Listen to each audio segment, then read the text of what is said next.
Բարև ձեզ։ Այսօր Եվրոմեդիա 24-ի տաղավարում ես զրուցելու եմ Հայաստանի Հանրապետական Կուսակցության գործադիր մարմնի անդամ Արտակ Զաքարյանի հետ։ Բարև ձեզ, պարոն Զաքարյան։ Բարև ձեզ։ Պարոն Զաքարյան, Ադրբեջանը կրկին կրակում է հայկական սահմանամերձ բնակավայրերի ուղղությամբ եւ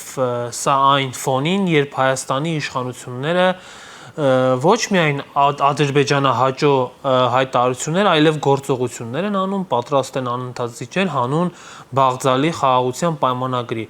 Ինչի է ուզում հասնել Ադրբեջանը կրակոցներով, երբ դրանց կարող է հասնել նաև բանակցային process-ում փաստորեն։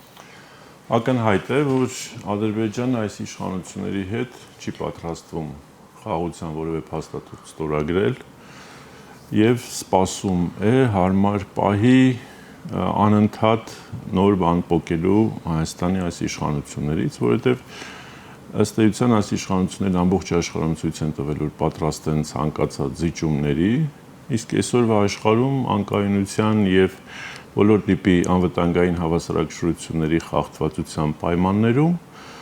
որևէ երկիր չի պատրաստվում Հայաստանի փոխարեն վերցնել այդ այսպես կոչված բանակցային միջնորդի դերը, չի պատրաստվում Հայաստանի փոխարեն լրացնել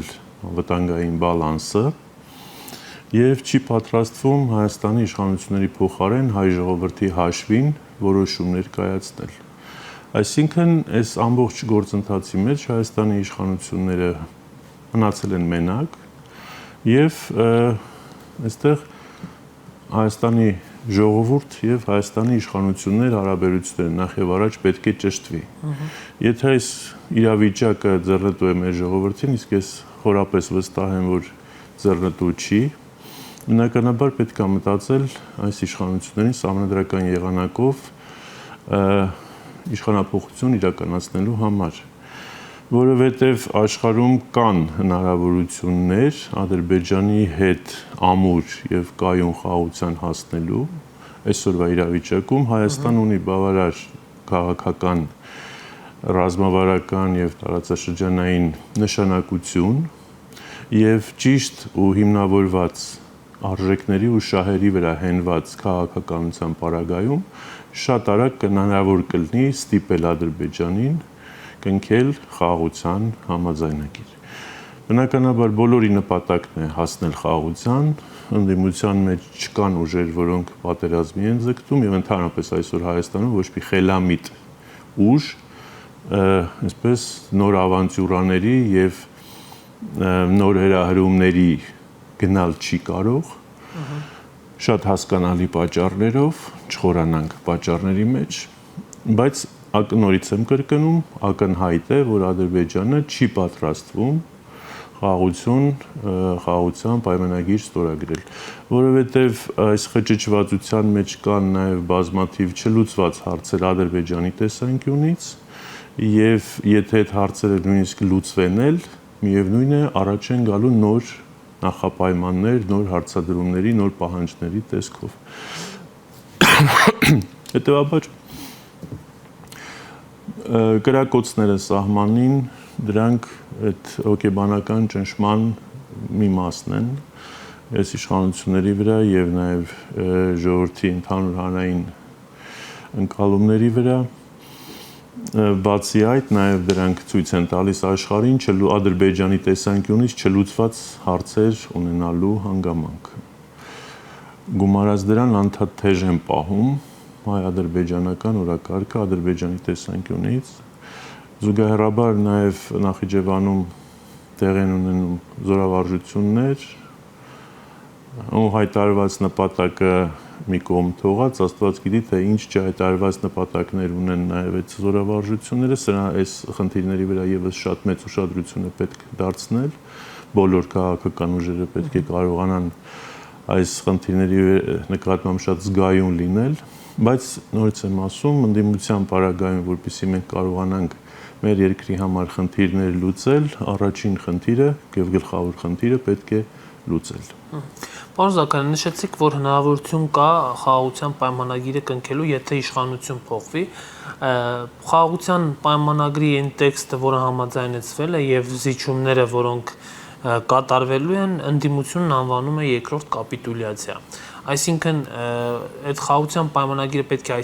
այս տեսքով կնքվի, թե հնարավոր է փոփոխել եւ դրանք ինչ որ հայանապաստ հունի մեջ դնել։ Տեսեք, մենք ամբողջությամբ չգիտենք, թե ինչ տեսք ունի սրանց կողմից համաձայնեցված 17 կետերը, հա։ Մենք ընդհանրապես ենթադրություններ եւ հետեւություններ ենք անում հայտարարված բաների մասին, նախապայմանների մասին եւ այն պահանջների մասին, որոնք պարբերաբար հնչում են Ադրբեջանի կողմից եւ որոնց վերաբերյալ որևէ արձագանք հակասող կամ հիմնավորող չկա հայկական կողմից։ Հետևաբար մտահոգությունն էլ ավելի է խորանում եւ նաեւ այն հանգամանքը, որ խաղաղության համաձայնագիր, եթե դա լավ բան է, եթե դա իրական խաղաղություն է եւ եթե դա արդեն համաձայնեցված է, ապա սովորաբար այսպես դա հաղթանակ համարող քաղաքական ուժերը իրենց ձեռնտու պետքա լինի դա հրապարակել, բայց չեն հրապարակում հղում անելով բանակցային, այսպես ասած, գաղտնապահության կանոնի վրա։ Շատ լավ, ենթադրենք բանակցային գաղտնապահության կանոնը գոյություն ունի եւ ենթադրենք իրենք լավ բան են, այսպես ասած, բանակցել։ Իսկ ինչի չի ստորագրվում Ադրբեջանի կողմից այդ լավ բանը։ Սա արդեն նոր ավելի լուրջ մտահոգությունների է տանում, սա նշանակում է, որ Ադրբեջանը, ինչպես արդեն ասեցի, առաջին հարցին պատասխանելիս չի պատրաստվում այս իշխանությունների հետ ստորագրել։ Հաջորդ իշխանությունները կախված նրանից թե ովքեր կլինեն, եթե լինեն նորմալ ազգային քաղաքական ուժեր եւ կոնսոլիդացված կառավարություն,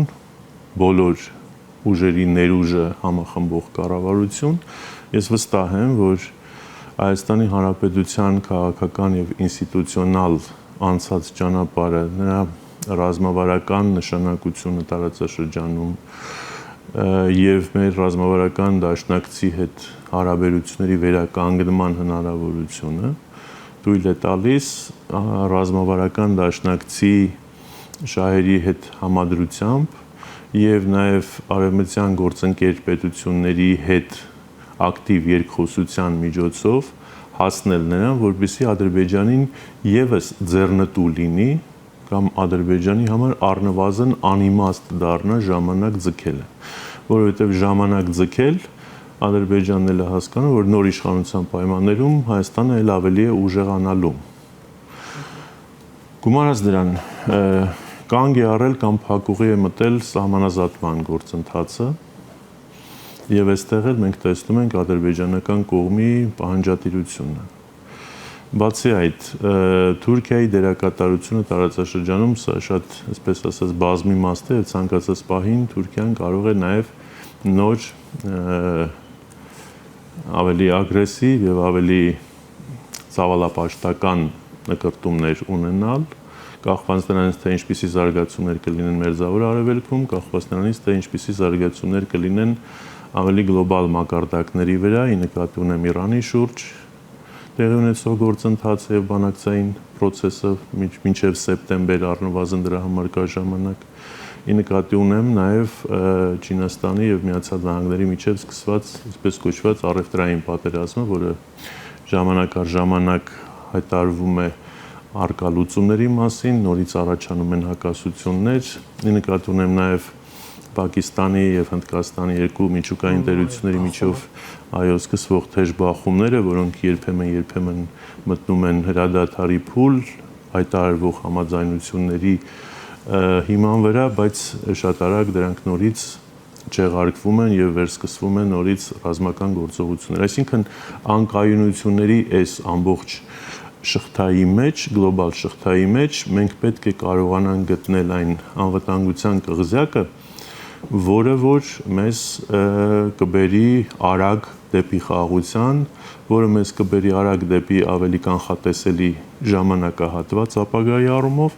եւ որը հնարավորություն կտա Հայաստանին առնվազն հյուսիս-հարավ առանցքի շուրջ կառուցել որոշակի անվտանգային երաշխիքներ։ ապագայի համար։ Իսկ այդ երաշխիքները շատ կարևոր են եւ տնտեսության զարգացման համար, եւ հասարակության զարգացման համար,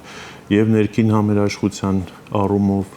եւ արտաքին քաղաքականության ավելի հասկանալի, ավելի վստահելի, ավելի կայուն եւ զարգացման հուն տանող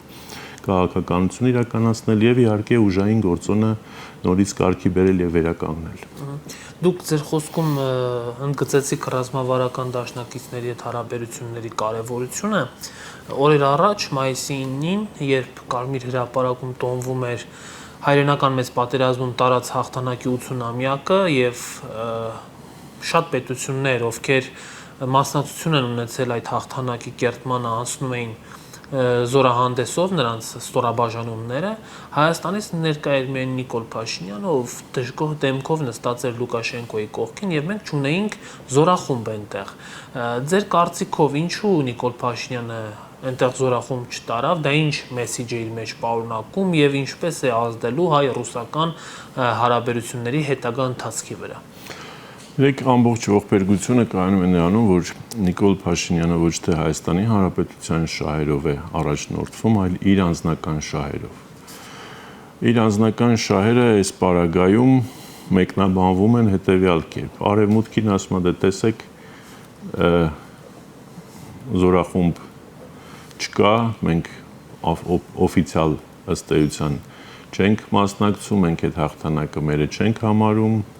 ֆաշիզմի դեմ տարված, մենք դրան պաշտոնական տեսք չենք տալիս, հայ ժողովրդի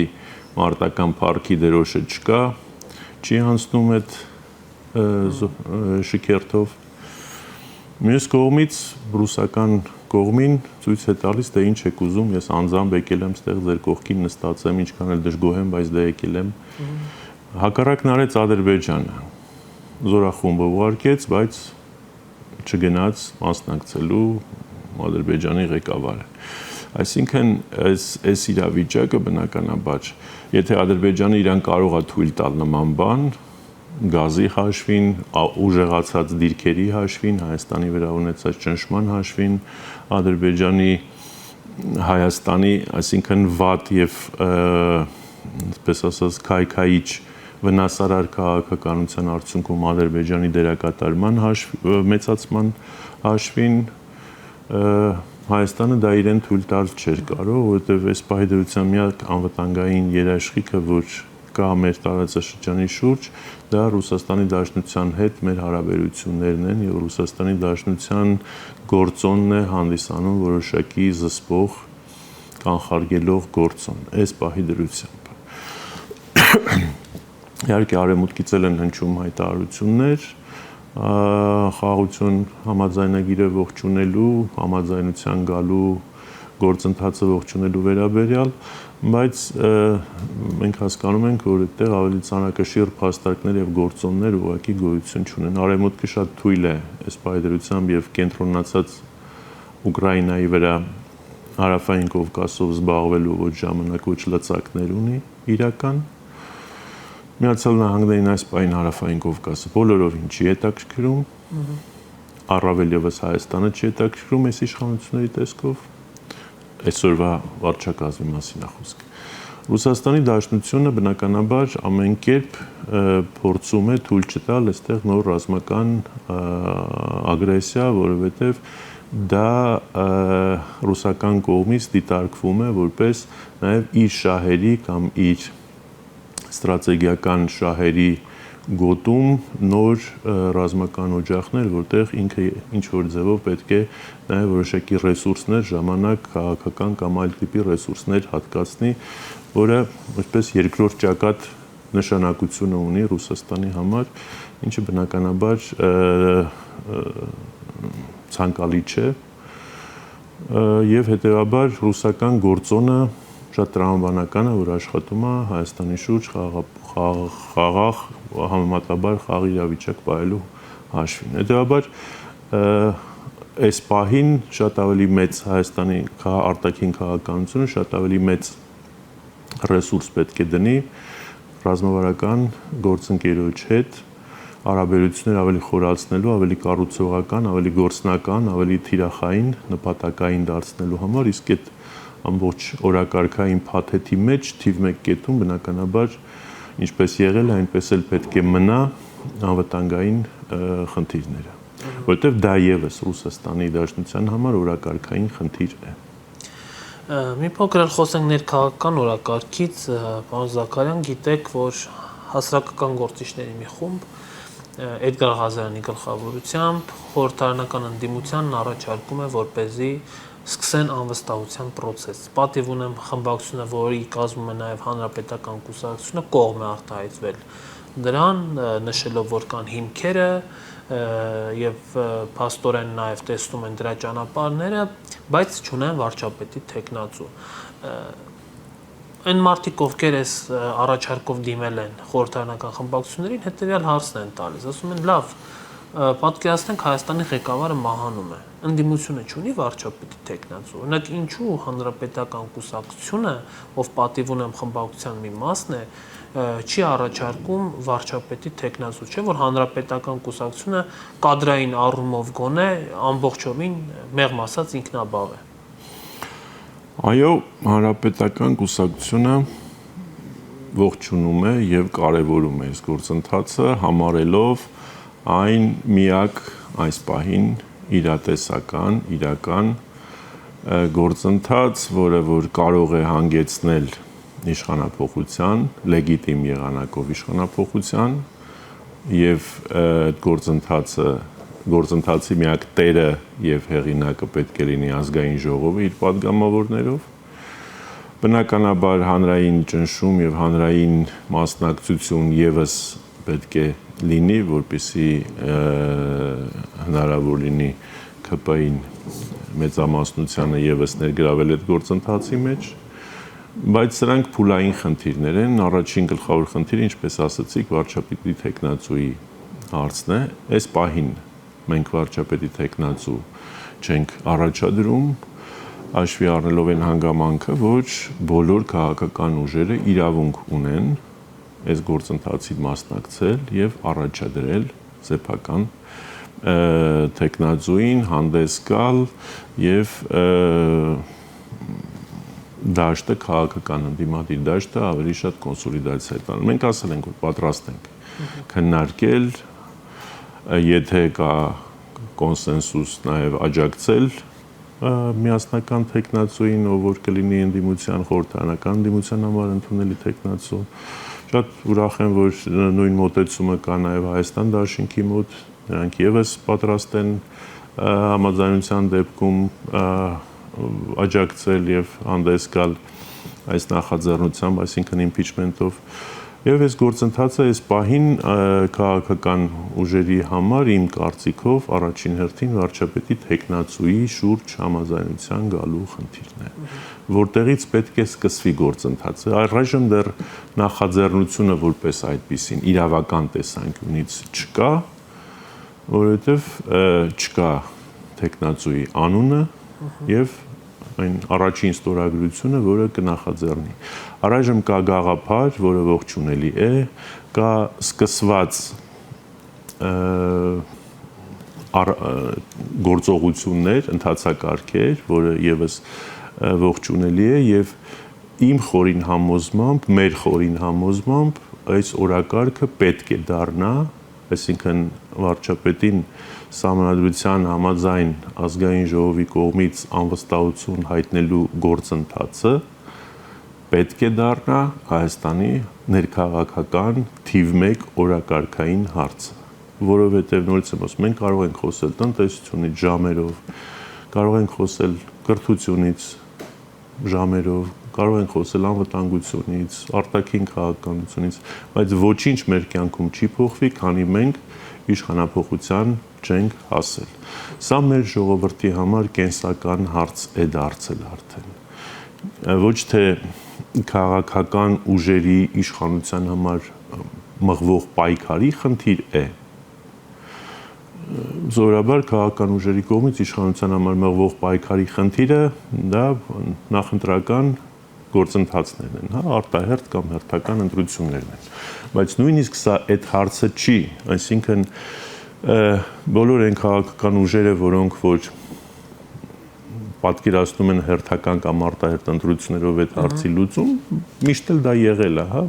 Եթե Նիկոլենք լինեին պայմանական լավ իշխանություն, միևնույն է, ընդդիմությունը պետք է ընտրությունների միջոցով այդ հարցը լուծել, բայց քանի որ այս իշխանությունը պատուհաս եւ աղետ բերող եւ շարունակ այդ աղետները խորացնող եւ ամենատարբեր արտաքին քաղաքականությունից, անվտանգությունից սկսած մինչև ներքաղաքական ամենատարբեր ոլորտների ձախողված իշխանություններ են, բոլոր ոլորտներում ձախողված, գումարած սուտը եւ կեղծիքը, գումարած հանրության տարանջատումը, գումարած ներազգային թշնամանքի տարբեր դոզաների եւ տարբեր նպատակների իրականացումը, հետեւաբար ավելի հիմնավոր պատճառ, ավելի հիմնավոր գործընթաց դժվար է պատկերացնել, էլ ինչի համար է Սահմանադրությունը նախատեսել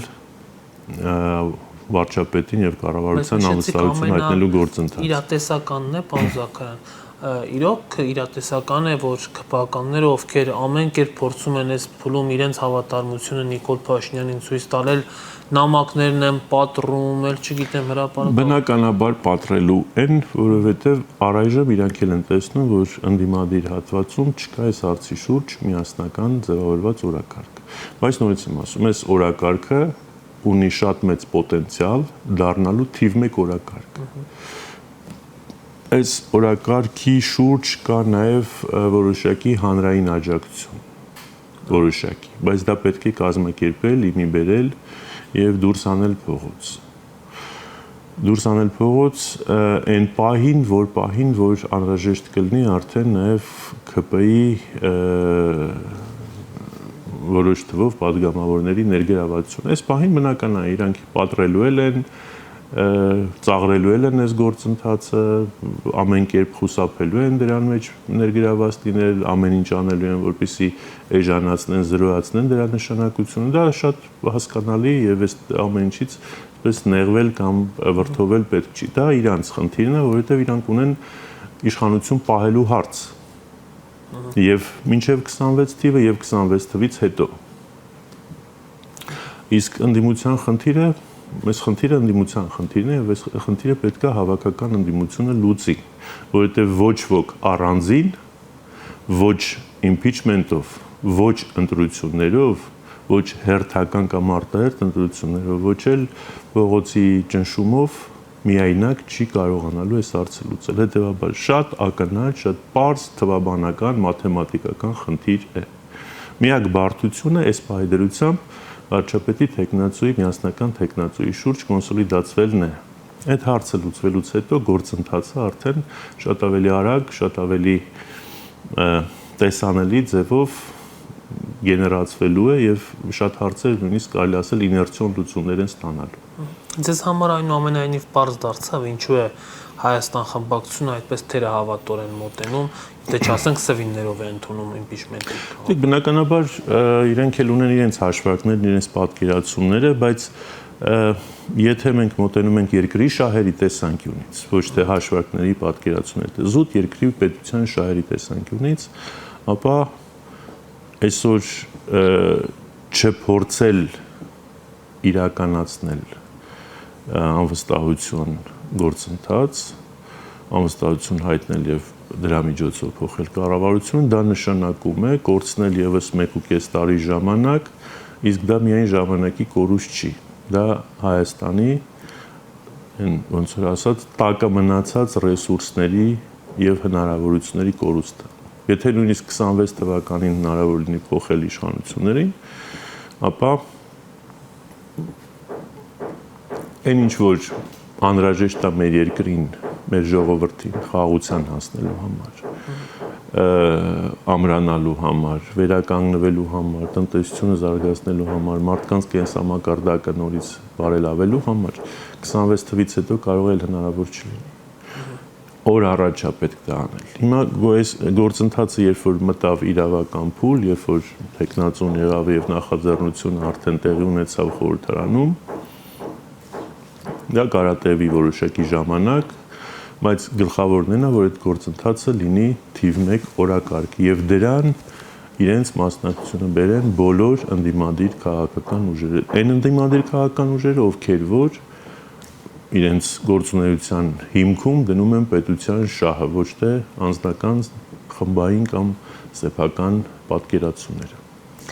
Հետևենք քաղաքական process-ներին, պարոն Զաքարյան, տեսնենք ինչունով դրանք կընթանան։ Շնորհակալ եմ այս զրույցի համար։ Շնորհակալություն հրավերի համար։ Հարգելի հեռուստադիտողներ, ես զրուցում էի Հայաստանի Հանրապետական Կուսակցության գործադիր մարմնի անդամ Արտակ Զաքարյանի հետ, կհանդիպենք։